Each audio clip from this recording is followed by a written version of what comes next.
Lord everyone. आज हम देखेंगे कि किस प्रकार परमेश्वर ने दाऊद से अपनी वाचाओं को बांधा। आमेन। तो इसलिए हम पढ़ते हैं दूसरा शमूएल 7 अध्याय। जब राजा अपने भवन में रहता था और यहोवा ने उसको उसके चारों ओर के सब शत्रुओं से विश्राम दिया था, तब राजा नातान नाम भविष्यद्वक्ताओं से कहने लगा, देख मैं तो देवदारों के बने हुए घर में रहता हूँ, परंतु परमेश्वर का संदूक तंबू में रहता है।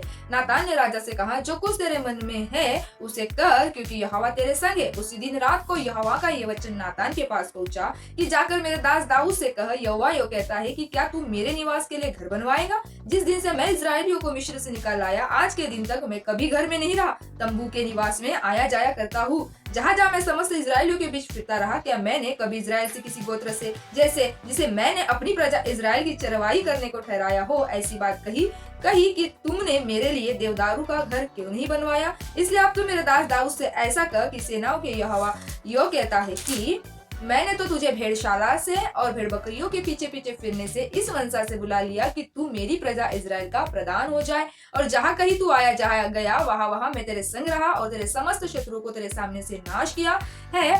फिर मैं तेरे नाम को पृथ्वी पर के बड़े बड़े लोगों के नामों के समान महान कर दूंगा, और मैं अपनी प्रजा इजराइल के लिए एक ऐसा स्थान ठहराऊंगा और उसको स्थिर करूंगा।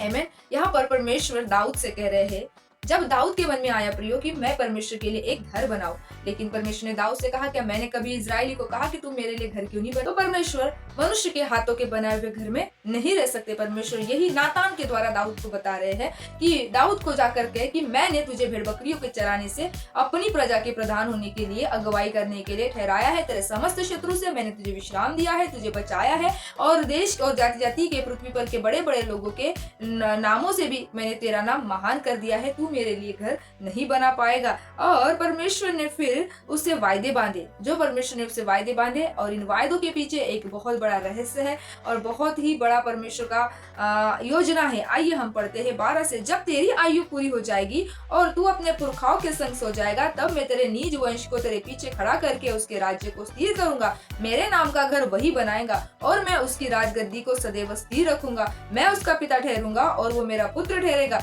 यदि वो अधर्म करे तो मैं उसे मनुष्य के योग्य दंड से और आदमियों की योग्य मार से ताड़ना दूंगा, परंतु मेरी करुणा उस पर से ऐसे न हटेगी जैसे मैंने शाऊल पर से हटाकर उसको तेरे आगे से दूर किया। वरन तेरा घराना और तेरा राज्य मेरे सामने सदा अटल बना रहेगा, तेरी गद्दी सदैव बनी रहेंगी। परमेश्वर ने ये वायदे दाऊद से कहे कि मैं उसका पिता ठहरूंगा, तेरे पीछे तेरे एक वंश को मैं राजगद्दी पर सदैव स्थिर करूंगा। मैं उसका परमेश्वर ठहरूंगा, वो मेरा पुत्र ठहरेगा। और कहता है वो अधर्म भी करे तो मैं उसे ताड़ना दूंगा, उस पर से मेरी करुणा कभी न हटेगी। और कहता है कि उसकी गद्दी सदैव बनी रहेगी। इन सब बातों और दर्शनों के अनुसार नातान ने दाऊद को समझा दिया कि परमेश्वर ने ये वायदा दाऊद से किया।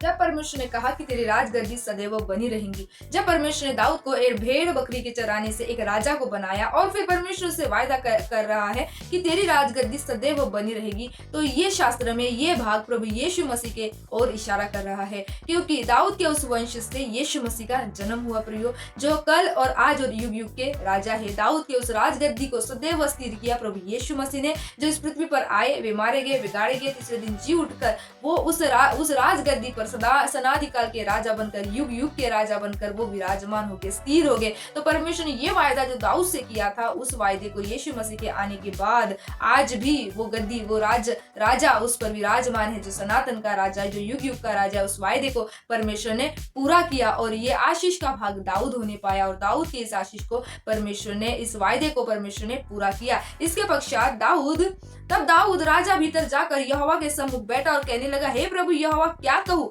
और मेरा घराना क्या है कि तूने मुझे यहाँ तक पहुँचा दिया। इसके बाद वो यहोवा के भवन में जाकर प्रार्थना करता है और कहता है कि प्रभु मैं क्या कहूँ और मेरा घराना क्या है कि तूने मुझे यहाँ तक पहुँचाया, इतनी बड़ी आशीष कि तेरी राजगद्दी सदैव स्थिर रहेगी। और उस वायदे को परमेश्वर ने प्रियो पूरा भी किया है।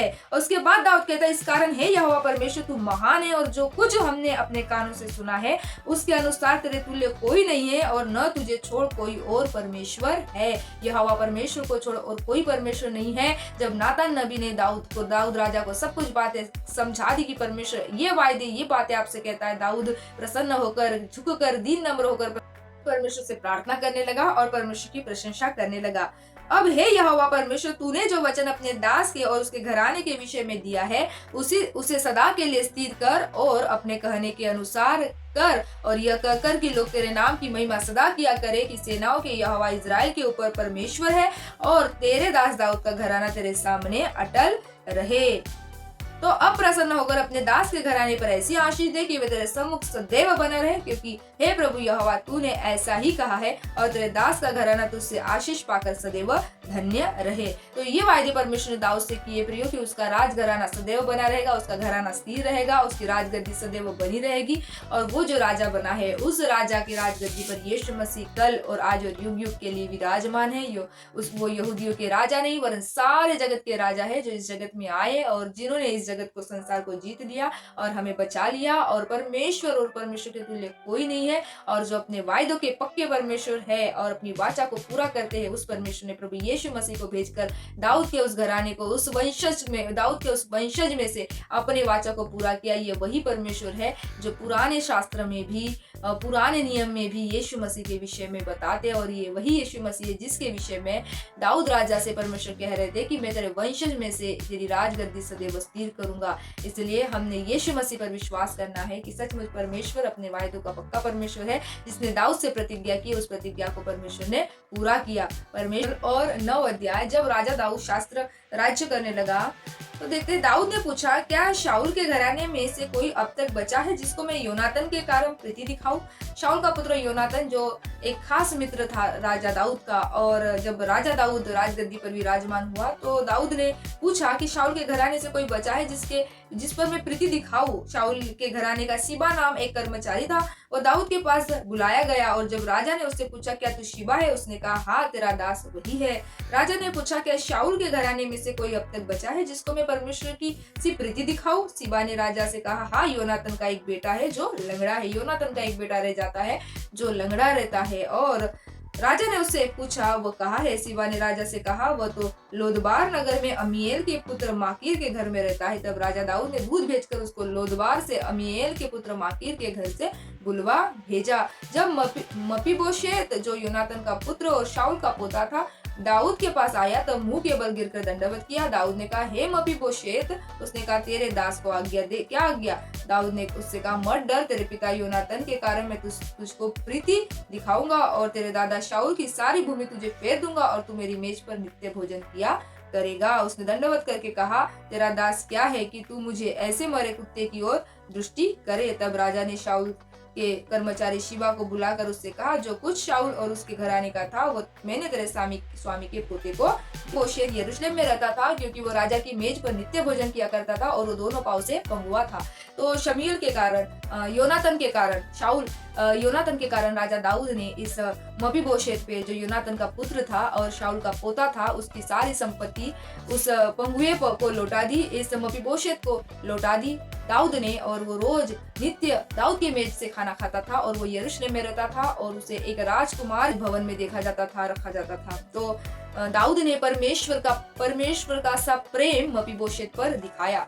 दाऊद ने परमेश्वर का सा प्रेम मपीबोशेत पे दिखाया प्रियो, क्योंकि वो प्रेमी मन का था, वो दयालु मन का था और उसने उसके पिता की, उसके दादा की जो संपत्ति थी वो सब कुछ उस पंगुए को, उस बेटे को, योनातन के, उस शाऊल के पोते को दे दी और उसे एक राजकुमार जैसा मान आदरमान भवन में दिया, अपने राजमहल में दिया।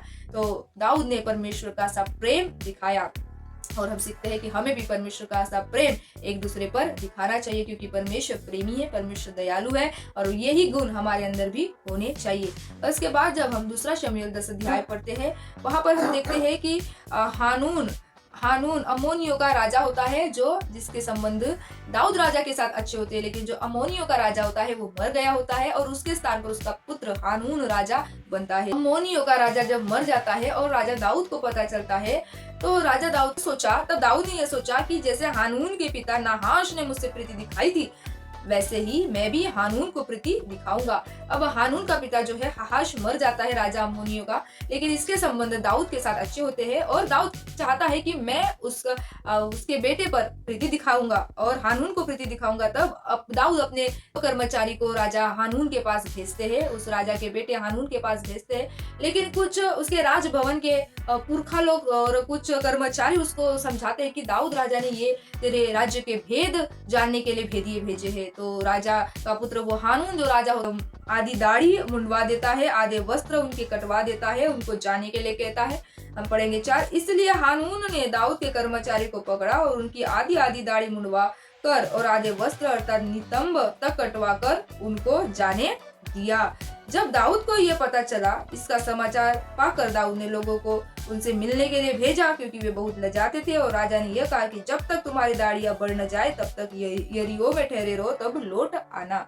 दाऊद को जब पता चला, उन्होंने अपने कर्मचारी को वहीं पर रोका, यरीहो में ठहरे रहो जब तक तुम्हारी दाढ़ी बढ़ नहीं जाती है, और उसके बाद आना। और दाऊद ने जंग का ऐलान कर दिया, युद्ध का ऐलान कर दिया। और दाऊद का जो युद्ध करने वाला योआब था, सेनापति था योआब, और उसका भाई योआब और अभिषेक ये लड़ने के लिए जाते हैं। और अमोनी क्या करते हैं, अमोनी आरामियों को वेतन पर बुलाते हैं, क्योंकि वे जानते हैं कि दाऊद ने कभी किसी युद्ध को नहीं हारा और वो हम दाऊद से जीत नहीं सकते, इसलिए वो और भी लोगों को आरामियों को वेतन पर बुलाते हैं।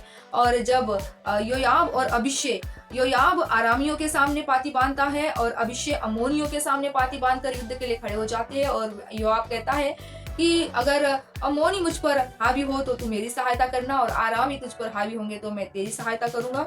लेकिन यहोवा जैसा चाहे और यहोवा जैसा उसको अच्छा लगे वैसा वो करेगा। और ये युद्ध करते हैं और देखते हैं कि योआब के सामने से सारे आरामी भाग जाते हैं, योआब के सामने से सारे आरामी भाग जाते हैं। आरामी को भागा देखकर अमोनी भी उनके सामने से भाग जाते हैं। उसके बाद फिर वो वेतन पर आरामी सेना को फिर से बुलाते हैं, लेकिन उसके सामने भी दाऊद की सेना के सामने वे आरामी और अमोनी कुछ नहीं कर पाते और वो हार जाते हैं। प्रियो, परमेश्वर पलटा लेने वाला परमेश्वर है।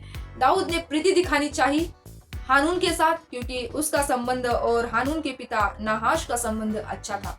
लेकिन हानून ने कुछ लोगों के बहकावे में आकर उन कर्मचारियों को निरादरित किया, उनकी आधी दाढ़ी मुंडवा दी, उनके वस्त्र आधे फाड़ दिए, उनको वैसा निर्लज्जित कर कर भेजा।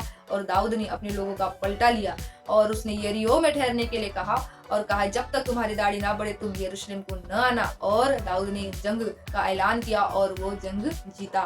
बसी चीजों को किया जब वो राजा बना, और जो सारी चीजें बाइबल में दर्ज हुई हो। जो हम सीख पाए हैं कि दाऊद ने मबीपोशेत पर दया दिखाई, प्रेम दिखाया और प्रेम दिखाना चाहा। उसने हानून पर प्रेम दिखाना चाहा, लेकिन हानून को ये गवारा नहीं आया। और दाऊद के द्वारा परमेश्वर ने अपनी वाचा को पूरा किया, जो वाचा परमेश्वर ने दाऊद से बांधी थी उस वाचा को परमेश्वर ने पूरा किया। आगे हम देखेंगे कैसे दाऊद के जीवन से पाप हुआ और कैसे पाप से आकर परमेश्वर से दंडित किया, और आगे दाऊद के जीवन में क्या होता है। इन सारे वचनों से प्रभु आपको आशीषित करे। मिलते हैं नेक्स्ट वीडियो में, तब तक जय मसीह की प्रेज़ द लॉर्ड।